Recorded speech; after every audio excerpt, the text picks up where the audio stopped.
Halo semua, selamat datang di No Signal. Oke, pada video kali ini saya akan menceritakan serial anime sepak bola yang hype banget pas tahun kemarin. Terus tayangnya juga bertepatan sama Piala Dunia.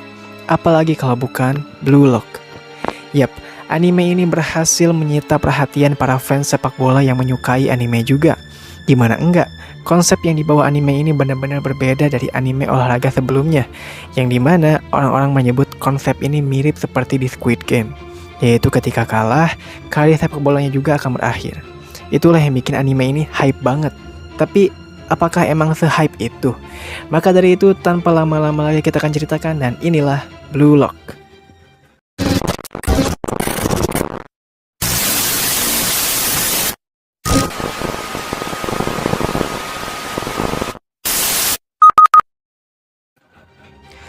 Cerita dibuka dengan suasana turnamen sepak bola. Pemeran utama di sini bernama Isagi Yoichi sebagai seorang striker. Di turnamen SMA-nya ini, jika timnya menang, maka mereka akan ikutan turnamen nasional. Isagi pengen banget main di turnamen nasional. Nah, di sini ada momen si Isagi mau mencetak gol, tapi dia berubah pikiran. Dia akhirnya malah mengoper ke temennya yang bebas dari penjagaan lawan dan berpeluang banget buat cetak gol. Karena prinsip tim itu adalah harus selalu bekerja sama sebagai tim, bukan individu. Pas udah dioper, tendangan temennya itu malah meleset yang membuat timnya nggak mencetak gol. Dan pada akhirnya, tim SMA Isagi kalah. Semuanya pun jadi sedih, kecuali si Isagi yang ngerasa kecewa karena timnya kalah dan nggak bisa ke turnamen nasional. Di perjalanan pulang, dia berpikir, apa jadinya ya kalau dia waktu tadi nggak ngoper bola dan langsung cetak gol. Pasti sekarang Isagi bisa main di turnamen nasional. Dia pun kesel banget. Pas nyampe rumah, ibu Isagi ngasih surat undangan dari Asosiasi Sepak Bola Jepang. Ternyata di surat itu, Isagi terpilih untuk mengikuti pelatihan khusus. Jadi besoknya, Isagi datang ke lokasi yang ada di surat. Dia juga malah bertemu lawan main tim SMA-nya kemarin, bernama Kira. Mereka pun berkenalan di sana dan masuk bareng ke dalam. Pas udah di dalam, udah banyak banget tuh orang-orang yang terpilih ikut pelatihan khusus juga. Ternyata para pemain di sana adalah striker semuanya kayak si Isagi dan Kira. Pas semua udah kumpul, datanglah seseorang di hadapan mereka yang bernama Ego Jinpachi. Kita panggil aja Ego ya. Nah, si Ego ini yang akan melatih 300 pemain di sana. Dan tujuannya yaitu agar Jepang bisa menjuarai Piala Dunia. Ego pun melanjutkan kalau Jepang saat ini butuh striker revolusioner, yaitu striker yang bisa membawa perubahan besar pada Jepang. Jadi Ego akan bereksperimen pada mereka semua. Nama proyeknya ini adalah Blue Lock. Jadi mereka akan mengikuti semua latihan yang dirancang oleh Ego dan akan tinggal bareng. Gak boleh pulang dan mereka juga harus meninggalkan kegiatan eskul bola sekolahnya selama mereka di Blue Lock. Dan Ego akan pastikan jika ada satu orang dari 300 orang di sana bisa bertahan dengan semua eksperimen Blue Lock, orang itu bakal jadi striker terbaik di dunia. Semuanya pun tentunya kaget banget, terutama si Kira yang langsung menentang kebijakan harus meninggalkan eskul bola sekolahnya. Karena main bola tuh udah seharusnya bareng-bareng dan itu penting banget. Ego pun menyuruh mereka untuk pergi aja dan jangan ikut pelatihan jika tim SMA-nya lebih berharga daripada menjadi yang terbaik di dunia. Ego melanjutkan kalau sepak bola adalah olahraga yang dilihat dari siapa yang mencetak gol terbanyak, bukan dari kerjasama tim dan menang gitu aja. Pokoknya mereka harus mencetak gol terbanyak, gak peduli tuh timnya bakal kalah atau menang, karena tujuan seorang striker hanyalah mencetak banyak gol. Hal itu terbukti oleh para striker nomor 1 di dunia kayak Noel Noah, Messi, Ronaldo, Pele, dan lainnya. Alasan Jepang gak pernah menang Piala Dunia, yaitu tadi, Jepang terlalu mengandalkan kerjasama tim daripada fokus untuk mencetak banyak gol. Kurangnya rasa egois striker lah yang membuat Jepang gak pernah menang Piala Dunia. Daripada mengoper ke teman, mending cetak gol sendiri dan rasain kenikmatan dari mencetak gol itu. Itulah arti seorang striker. Isagi yang dengar itu pun tentunya gak terima, tapi belum pernah ada yang mengajarinya arti striker seperti itu. Jadi, demi merubah dirinya yang lama, Isagi menjadi orang pertama yang lari untuk ikut proyek Blue Lock itu. Setelah itu, orang-orang lainnya juga ikut, termasuk si Kira. Pas udah masuk di Blue Lock, ternyata Isagi dapat nomor 299 dan kamar Z. Saat masuk ke sana, udah ada beberapa orang di kamar itu. Untungnya, di sana dia sekamar sama si Kira. Abis itu, Ego muncul di sana. Dia menjelaskan kalau nomor yang ada di seragam mereka adalah peringkat pemain terbaik dari 1 sampai 300. Isagi pun kaget banget karena dia ternyata ada di peringkat bawah, yaitu nomor 299. Tapi, mereka bisa merubah peringkat itu dengan hasil latihan dan pertandingan nanti. Terus, nanti orang yang masuk ke peringkat 5 besar teratas, mereka berhak dapat bergabung ke tim Jepang U18. Terus juga, siapapun orang yang gagal dalam Blue Lock, maka karir sepak bola untuk membela Jepang akan berakhir. Untuk Jepang aja ya guys, kalau esku bola masih boleh. Semuanya pun kaget. Ego pun memulai game pertamanya, yaitu kejar-kejaran. Yang dimana siapapun yang mendapat giliran jaga bola sampai waktu habis, maka orang itulah yang kalah. Game pun dimulai dengan tokoh bernama Igaguri di peringkat 300 menjadi orang pertama yang jaga. Di menit akhir, Isagi sempat menjadi jaga bola dan hendak menyerang Igaguri yang cedera kakinya. Tapi karena Isagi ingin berubah, yaitu harus menghadapi orang yang kuat, maka Isagi berbalik arah dan tiba-tiba bolanya diambil oleh tokoh bernama Bachira. Dan Bachira setuju kalau kita harus melawan yang kuat untuk jadi kuat. Bachira jadinya mengincar si Kira. Karena gagal, Bachira pun mengopernya pada Isagi untuk menendangnya ke arah Kira. Dan Isagi tanpa sadar dan penuh ambisi langsung menendang bola ke Kira. Waktu pun habis. Scene pun pindah sebentar ke seorang cewek bernama Anri. Di sini Anri menjelaskan kalau sepak bola Jepang harus bisa berubah. Kalau enggak, maka Jepang gak bakal pernah bisa jadi juara Piala Dunia. Tapi para anggota asosiasi sepak bola di sana gak mau tahu. Pokoknya proyek Blue Lock ini harus berhasil. Kalau enggak, pihak Blue Lock lah yang harus tanggung jawab. Anri pun meyakinkan kalau si Ego pasti bisa membuat perubahan di Blue Lock. Kembali ke Isagi, di sana Isagi gak sadar udah nendang bola ke si Kira yang membuat Kira kalah dan Ego langsung mengusirnya. Tapi Kira gak terima itu tentunya. Dia protes, apa hubungannya kejar-kejaran sama main bola? Ego menjelaskan kalau ruangan itu ternyata ukurannya sama kayak kotak penalti, yang dimana sebagian besar pemain dapat mencetak gol. Nah tapi, di tempat itulah yang menjadi krusial untuk striker, karena striker harus bisa melihat semua situasi pemain di sana, supaya tim atau dirinya bisa mencetak gol. Sedangkan Kira gak memahami situasinya tadi. Itulah yang membuat Kira gagal di sini. Kira pun benar-benar kesel. Dia gak nyangka kesenangannya kemarin sekarang jadi kegagalan baginya. Dia pun pergi. Di sana Isagi heran kenapa Bachira oper padanya. Karena Bachira yakin Isagi pasti mengambilnya, makanya dia oper tadi.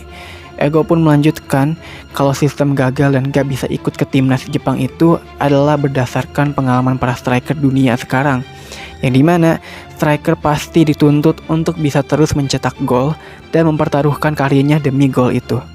Hanya egois sejatilah yang akan terus bertahan di lapangan. Semuanya pun harus mengembangkan egonya masing-masing. Jadinya, 11 orang yang lulus ujian masuk asrama di sana sekarang menjadi tim Z. Secara bersamaan, di dalam tim ini, mereka bisa jadi teman ataupun saingan. Habis itu, kita diperlihatkan kegiatan mereka latihan. Terus di sini, orang yang peringkatnya rendah hanya akan makan makanan sederhana aja, contohnya natto dan lobak. Sedangkan peringkat tinggi akan dapat yang enak, contohnya steak, pangsit, dan lainnya. Pas malam, Isagi gak bisa tidur. Kemudian, dia diajak latihan bareng sama Bachira. Isagi nanya, kenapa Bachira ngoper ke Isagi waktu itu? Bachira pun menjawab kalau dia cuma dengerin monster di dalam dirinya. Jadi monster tuh seperti sosok ideal yang Bachira inginkan saat bermain sepak bola. Monsternya bilang, operlah ke Isagi. Makanya Bachira oper. Karena Bachira tahu, Isagi juga punya monster dalam dirinya. Isagi pun jadinya pingin tahu monster seperti apa yang dia punya supaya bisa bertahan di Blue Lock. Kemudian, Ego muncul untuk menjelaskan sedikit apa itu Blue Lock. Jadi Blue Lock ini ada 25 tim dari tim B sampai Z. 25 tim ini dibagi menjadi 5 tim perbangunan. Nah, karena ujian masuk udah selesai, maka ada 25 orang yang tereliminasi. Jadi, total pemain Blue Lock yang awalnya 300 menjadi 275 orang. Nah, ternyata peringkat pemain itu menentukan timnya. Jadi, peringkat 1 sampai 11 itu ada di tim B, 12 sampai 22 itu ada di tim C. Begitulah seterusnya. Dengan kata lain, tim Z adalah tim berisi pemain peringkat paling rendah, paling lemah gitu. Nah, orang-orang yang peringkatnya lebih tinggi mendapatkan latihan dan kehidupan yang lebih nyaman dibandingkan yang lain. Seleksi tahap 1 pun akan segera dimulai. Kemudian, Shin pindah ke orang yang lagi diwawancara bernama Itoshi Sae. Sae adalah seorang gelandang berbakat di salah satu akademi klub top dunia. Tapi ada peraturan yang membuat Sae harus berhenti main di tim utama. Jadinya Sae pulang dulu ke Jepang. Sae gak tertarik buat main di Liga Jepang karena menurutnya sepak bola Jepang tuh jelek banget. Mending Sae main bola sama anak kuliahan di Spanyol aja. Karena Sae beranggapan kalau gak ada orang Jepang yang pantas dapetin operan darinya. Dia pun pergi. Terus dia melihat ada konferensi pers dari Asosiasi Sepak Bola Jepang mengenai Project Blue Lock. Di sana ada beberapa yang nolak project ini karena Blue Lock malah akan menghancurkan karir 299 striker demi satu orang aja. Yang membuat mereka kayak, emangnya satu orang bisa mengubah Jepang supaya juara dunia? Anri pun menjelaskan kalau Jepang saat ini udah berkembang banget dari awal mereka bisa lolos Piala Dunia. Tapi kali ini harus lebih dari itu. Mereka harus bisa mencapai juara di Piala Dunia nanti. Untuk itulah Blue Lock mengadakan sistem yang gila, yaitu mengakhiri karir pemain jika gagal. Anri pun pamit. Saya yang mendengar itu langsung bersemangat. Dia sangat menantikan seperti apa striker yang tercipta di Blue Lock nanti. Di sisi lain, si Ego menjelaskan kalau seleksi pertama itu melibatkan semua pemain dari Gedung 5. Yaitu ada tim V, W, X, Y, dan Z. Mereka akan bermain sebagai tim untuk melawan tim lain. Setelah semua tim udah saling tanding, akan dipilih 2 tim dengan poin tertinggi di gedung itu untuk maju ke seleksi kedua. Sedangkan 3 tim yang kalah otomatis gugur di Blue Lock. Nah tapi, pemain yang mencetak gol paling banyak dari tim yang kalah akan tetap bisa lanjut ke seleksi kedua.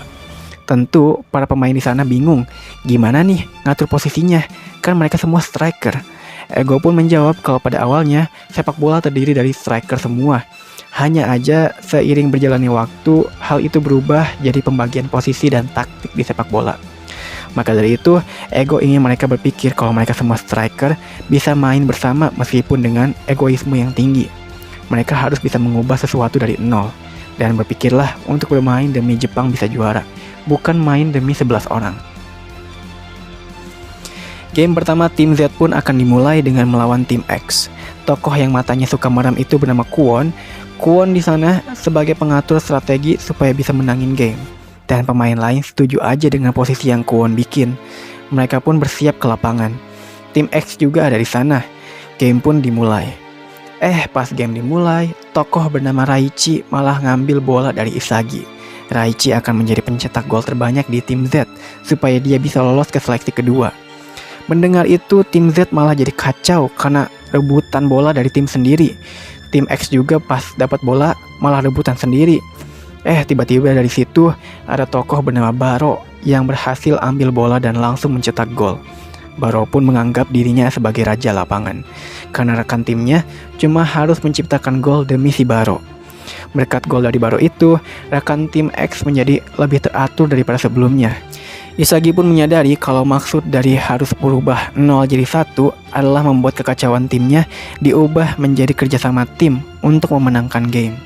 Tapi tetap menggunakan ego yang tinggi. Tim Z pun tertinggal 5 gol dari tim X. Bachira pun mengusulkan untuk menyerang bareng aja sama si Isagi. Isagi pun setuju.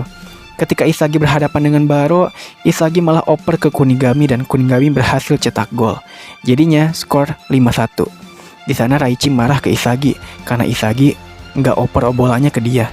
Tapi Isagi tadi gak sadar kalau bolanya dioper ke Kunigami. Baro pun bilang ke Isagi kalau dia gak layak jadi striker kalau masih ragu-ragu mau cetak gol dan malah oper ke rekannya gitu kan. Baro mengatakan kalau Isagi gak punya bakat. Waktu pun berakhir dan tim X menang game pertama. Isagi pun merasa menyesal karena gak cetak gol. Abis itu tim Z rapat. Semua orang di sana masih rebutan posisi buat di game keduanya. Karena sekarang udah kalah sekali, setidaknya di game berikutnya mereka harus dapat menang 2 kali dan 1 seri. Terus di sana Isagi menjelaskan kalau main Blue Lock tuh harus merubah 0 jadi 1. Yang dimana 0 itu bagaikan kekacauan dari rebutan bola rekan timnya sendiri. Sedangkan satu, bagaikan orang yang dapat merubah situasi alur permainan supaya semuanya bisa teratur dan main seperti yang seharusnya. Ego pun setuju, kurang lebih seperti itulah arti mengubah 0 jadi 1. Ego menjelaskan kalau mereka harus bisa merubah hal itu dengan bakat alami yang mereka kuasai. Jangan terpaku dengan kalian berperan sebagai apa, karena sejatinya mereka semua adalah striker. Gunakanlah bakat alami untuk bisa meraih kemenangan.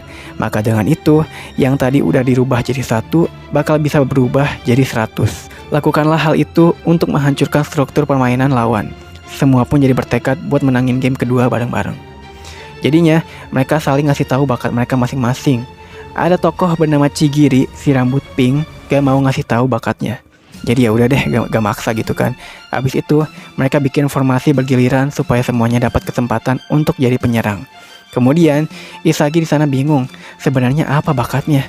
Di sana pun ada Kunigami. Isagi ingin tahu motivasi Kunigami main bola tuh apa. Ternyata Kunigami ingin menjadi seorang hero di lapangan pahlawan ya, yang bisa nyelamatin timnya dari kekalahan. Isagi yang dengar itu pun merasa iri, karena Kunigami punya tekad yang kuat. Besoknya, tim Z kali ini melawan tim Y. Di sana tim Z akan memanfaatkan semua bakat yang ada dalam pemainnya dan menggunakan formasi giliran tadi. Tapi sayang, mereka agak bisa lewatin back dari tim Y yang membuat si rambut poni bernama Nico dapat mengoper ke top scorer bernama Okawa. Dan Okawa berhasil mencetak gol. Jadi untuk sementara, babak pertama skornya 1-0 untuk tim Y. Pas istirahat, mereka gak yakin apakah formasinya bakal berguna gitu, kan bakal bisa bikin mereka menang gitu. Tapi mereka akan terus coba dulu. Pas masuk babak kedua, mulailah di sana tim Z udah bisa nyerang. Terus Isagi baru sadar kalau yang mengendalikan tim Y adalah si Nico.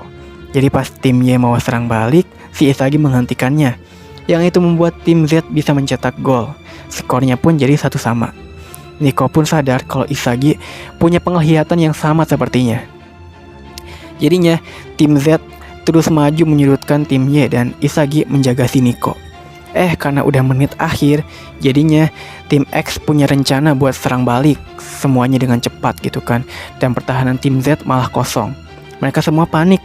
Pas Nico dapat bola, dia nggak nendang bola langsung cetak gol, tapi dia malah oper ke Okawa. Tapi hal itu digagalkan oleh Isagi, karena Isagi tahu kalau Nico bakal oper.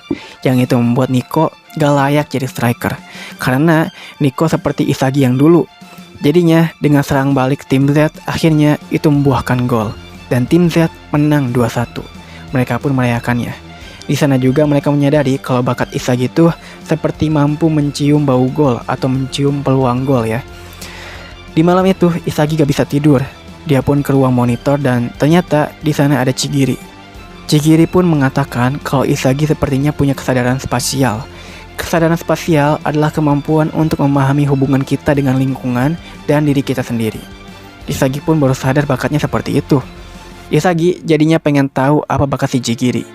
Chigiri pun terpaksa mengatakannya. Ternyata bakatnya adalah lari cepat. Dia sangat bangga punya kakinya kayak gitu.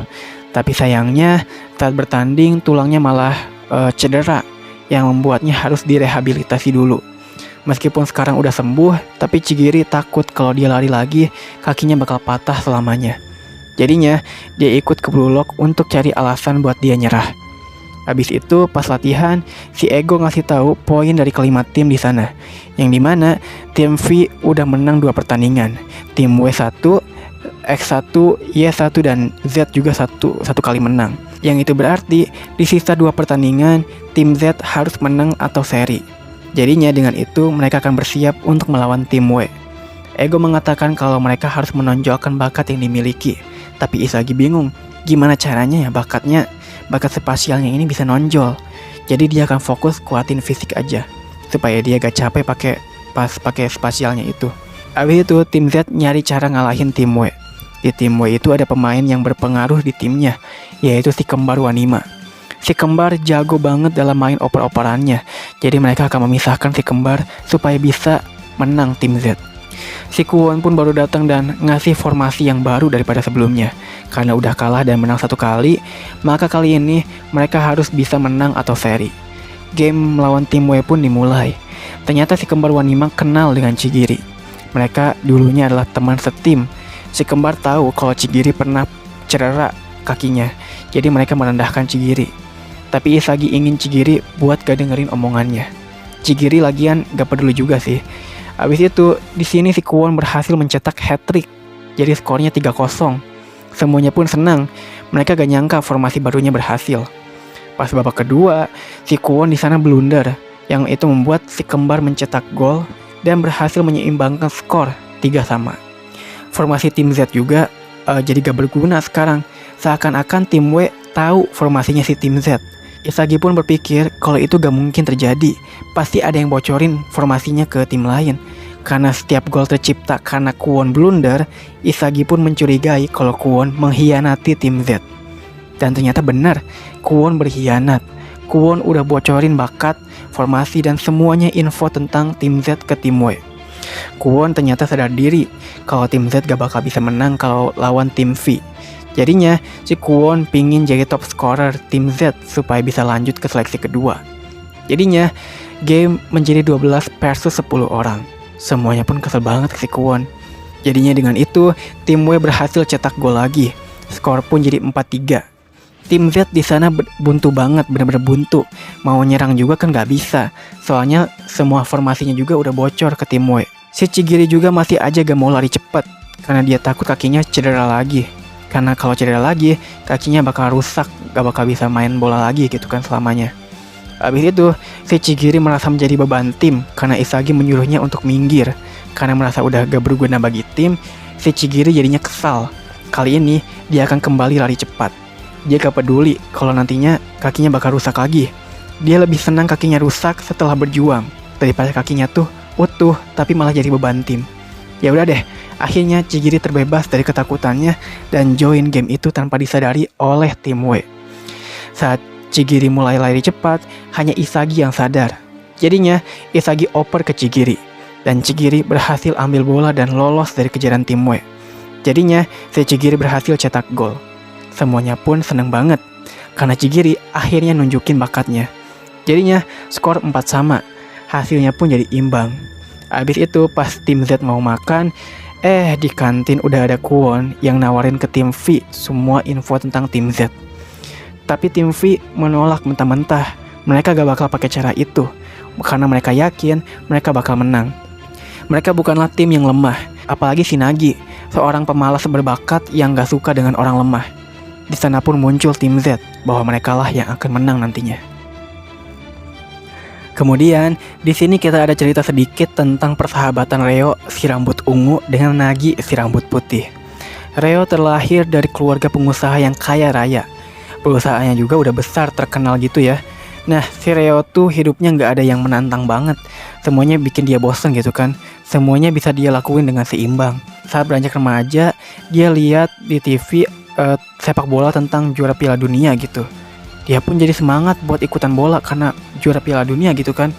Tapi orang tuanya melarang dia karena menurut mereka Reo udah telat kalau mau ikutan bola. Apalagi kalau sampai pingin masuk Piala Dunia. Jadinya mending terusin perusahaan bapaknya aja. Reo pun kesel banget. Bukannya didukung malah dijatuhkan. Tiba-tiba di sekolahnya dia bertemu dengan si Nagi si pemalas. Meskipun malas, Nagi punya bakat yang hebat dalam kontrol bola. Reo pun jadinya mengajak Nagi buat main bola bareng sampai mereka bisa main sama-sama ke Piala Dunia. Kembali ke tim Z, di sini tim Z gak mau si Kwon dengerin rencana baru mereka karena takutnya Kwon malah bocorin lagi infonya ke tim V. Tiba-tiba Ego muncul di sana. Dia mengatakan kalau pencetak gol dan fair play nilainya sama, maka yang dinilai adalah dari peringkat pemain di tim itu. Yang ternyata Kwon peringkat ke-1 coba. Tapi Kwon adalah sebenarnya sampah dari tim Z karena berkhianat. Ego juga ngasih tahu kalau semua gol dari tim Z itu semua cuma kebetulan. Gak ada yang benar-benar hasil bakat mereka. Maka dari itu, seorang striker harus bisa menggunakan bakatnya untuk menciptakan situasi yang nyata kalau dia beneran bisa mencetak gol pakai bakat itu dan bukan mencetak gol dari kebetulan. Pertandingan dengan tim V pun bentar lagi dimulai. Isagi jadinya bingung bakatnya ini gimana ya supaya bisa cetak gol. Jadinya Isagi mau latihan aja deh. Ternyata di sana ada Baro. Isagi pun ingin Baro mengajarinya supaya bisa kuat dan banyak mencetak gol. Baro pun gak melakukan apa-apa. dia hanya menunjukkan duelnya dengan Isagi dan berhasil cetak gol dari jarak maksimal 27 meter. Isagi pun menyadari kalau itulah cara Baro bisa terus cetak gol. Baro punya langkahnya sendiri untuk membuat situasi di mana dia bisa cetak gol. Isagi pun berterima kasih padanya. Meskipun udah ngerti, tapi Isagi bingung gimana cara ciptain situasi menggunakan bakat spasialnya itu supaya bisa gol. Besoknya, mereka akhirnya akan bertanding. Untuk maju ke seleksi kedua, tim Z harus banget menang kali ini. Jangan imbang dan kalah. Sementara si Kwon disuruh diem aja di pojokan lapangan, jangan ikut main. Game pun dimulai. Di sini rencana tim Z sempat berhasil tapi masih gagal mencetak gol. Karena udah lihat rencana tim Z, si Reo pun menirunya dan menyuruh Nagi buat cetak gol. Nagi berhasil mengontrol bolanya dan cetak gol. Nagi pun meremehkan mereka, seakan-akan bilang, kok kayak gitu aja gak bisa sih kalian cetak gol? Isagi dan Bachira pun kesel banget dengannya. Kemudian, gol kedua lagi-lagi dicetak oleh Nagi berkat operan Reo.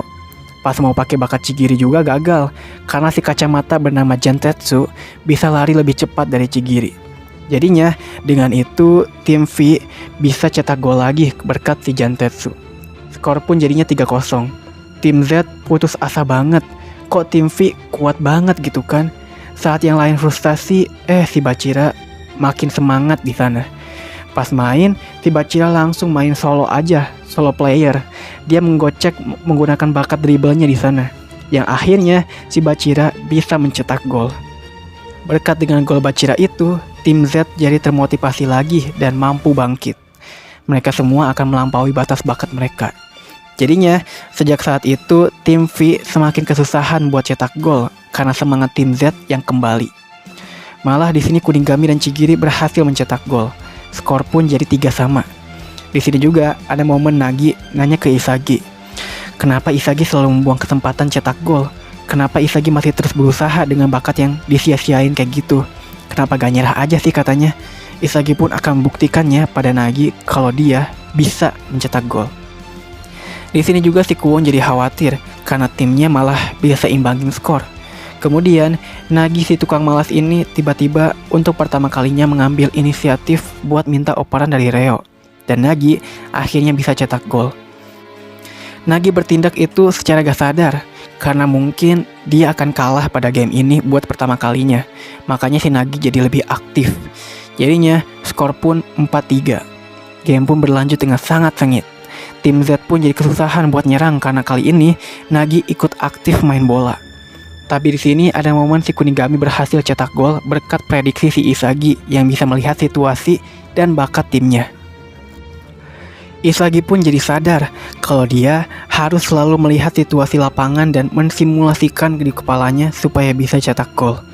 Di sini juga ada sedikit cerita tentang si Kwon. Jadi si Kwon tuh waktu di sekolahnya ikutan eskul bola ya, dan mereka juga suka main turnamen bola. Tapi di sini cuman si Kwon aja yang menganggap serius kalau tim sekolahnya harus masuk ke turnamen nasional Jepang.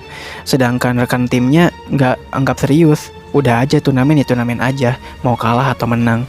Makanya si Kwon di Blue Lock kali ini gak mau tahu, pokoknya dia harus bisa masuk timnas Jepang. Kembali ke game, nah di sini ada momen tim Z gak bisa hentiin si Nagi. Si Nagi bener-bener mau cetak gol. Pas si Nagi mau nendang, tiba-tiba si Kwon malah menjatuhkan dengan sengaja si Nagi. Yang itu membuat Kwon dapat kartu merah.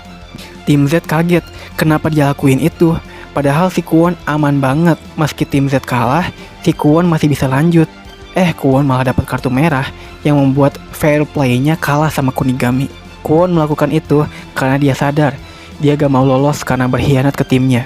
Jadinya, Kwon berharap tim Z bisa menangin ini sekarang. Semua pun yakin pasti bisa. Jadinya, ketika tim V masih gagal cetak gol dari tendangan bebas, Isagi pun memimpin tim Z untuk cetak gol.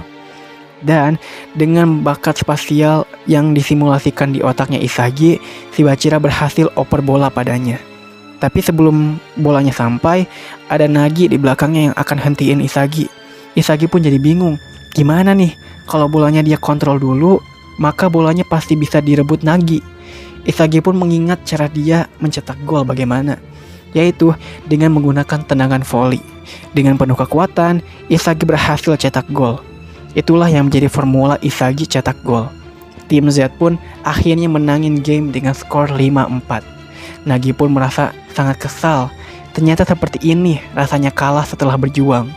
Si Kwon juga di sini akhirnya dimaafin sama mereka. Karena ini juga berkat Kwon yang berkorban dapat kartu merah. Meskipun kena pukul juga sih. Nah, semua game di gedung 5 pun selesai. Dan hasilnya, tim V dan Z berhasil maju ke seleksi 2. Sedangkan tim yang lainnya gugur. Kecuali pencetak gol terbanyak, yaitu ada Baro, Nico, dan si kembar Wanima. Tapi yang kakaknya, itu mereka masih bisa lanjut ke seleksi kedua. Besoknya, si Ego ngasih tahu kalau mereka gak bakal langsung lanjut ke seleksi 2. Tapi mereka akan mengikuti latihan pengkondisian fisik dulu. Hal itu dikarenakan para pemain di gedung teratas alias gedung 1 dibebaskan dari seleksi pertama. Artinya mereka gak ada tuh seleksi pertama kayak gedung-gedung lainnya. Jadi sebagai ganti gak ada seleksi itu, pemain gedung 1 menjalani latihan yang canggih dan nyaman. Jadi untuk menunggu latihan di gedung 1 selesai, para pemain dari gedung lain lebih baik menjalani latihan fisik dulu supaya mereka bisa lebih kuat dari biasanya. Nah, setelah 10 hari latihan fisik, akhirnya gedung 1 udah beres latihannya. Yang itu membuat semuanya akhirnya dapat lanjut ke seleksi 2. Di sana, tim Z kecapean banget mukanya karena tiap hari harus latihan fisik yang berat. Meski begitu, mereka siap lawan pemain peringkat tinggi. Pas masuk ruang basement, udah banyak tuh para pemain dari gedung lain. Tapi Isagi kaget. Kok pemain di gedung lain ada yang pakai baju tim W sih? Terus peringkatnya juga semua 200-an. Terus wajah-wajah mereka juga wajah-wajah kelelahan gitu kan. Ego pun muncul di sana. Di sana Ego ngasih tahu kalau sebenarnya gedung 1 sampai 4 tuh gak ada. Dari awal semua pemain ini cuman ada di gedung 5. Jadinya mereka pun protes, kenapa Ego malah bohong ke mereka. Itu karena Ego ingin membuat semua pemain setelah seleksi pertama berpikir kalau mereka tuh siap dan percaya bakal bisa kalahin pemain peringkat atas. Yang padahal gak ada tuh pemain peringkat atas, semuanya jadi setara di level mereka. Tapi setidaknya Ego udah bikin para pemain punya rasa ego besarnya masing-masing berkat dari seleksi pertama. Nah, lanjut ke seleksi kedua. Ternyata seleksi kedua ini lebih kompleks karena seleksi ini terdiri dari 5 tahap. Nah, mereka harus selesaiin semua tahapannya secara berurutan dari 1 sampai 5. Dan siapapun yang nyampe ke tahap 5, maka si Ego bakal nyuruh pemain itu ikutan camp pelatihan dengan para pemain top dunia. Isagi pun semangat banget jadinya. Sama seperti sebelumnya, yang kalah nanti akan gugur karirnya. Seleksi kedua tahap 1 pun dimulai. Untuk tahap 1 ini, itu diadakannya sendiri-sendiri, hingga secara tim lagi. Orang-orang pun jadi agak ragu buat masuk duluan ke tahap 1. Tiba-tiba, orang dengan bulu mata di bawah menendang 2 bola dengan sempurna dan sampai berbenturan. Itu sebenarnya dia sedang pamer sih. Dia pun masuk tahap 1 sebagai orang pertama. Yang ternyata pas namanya muncul, itu adalah Itoshi Rin, yaitu adik si Itoshi Sae. Ingat kan ya siapa Sae itu? Nah, lanjut. Karena udah lihat itu, jadinya Isagi akan jadi orang kedua yang masuk ke sana. Semuanya pun memberikan semangat padanya. Isagi yakin dengan semua pertandingan yang telah dilalui, dia udah berkembang dan bisa melewati semua tahap di seleksi kedua. Ternyata di tahap 1 ini para pemain akan lawan hologram bernama Blue Lockman sebagai kiper 1 versus 1. Dan di tahap 1 ini adalah situasi di mana para pemain harus berpikir secara cepat dan tepat supaya bisa mencetak gol sebelum ruang tembaknya mereka itu semakin menyempit. Dan syarat lolos tahap 1 ini, mereka harus mencetak sebanyak 100 gol dalam waktu 90 menit. Kalau waktu habis dan skor belum 100, maka pemain itu langsung gugur. Dan tentunya, si Isagi berhasil mencetak 100 gol. Berkat perkembangan dan kekuatan fisik Isagi yang semakin akurat juga meningkat. Di sini juga ada sedikit info dari Anri dan Ego. Ternyata, si kiper Blue Lockman itu adalah hologram AI yang telah diprogram berdasarkan data kiper terbaik dunia. Dan meskipun hologram, mereka bisa menyentuh bola karena di dalam bolanya terdapat microchip yang membuat si hologram bisa berinteraksi dengan bola.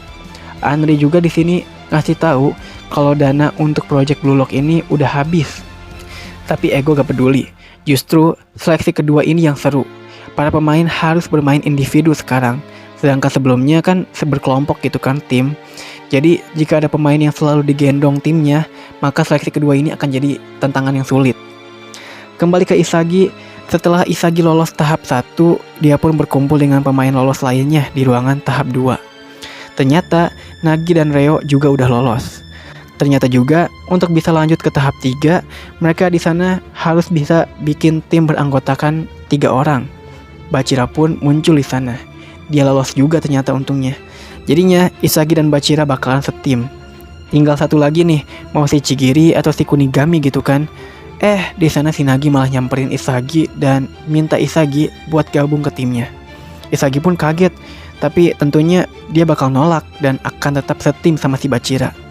Bukannya nyerah si Nagi malah menawarin dirinya buat gabung sama Isagi aja, sama tim si Isagi, dan meninggalkan si Reo. Reo pun kaget.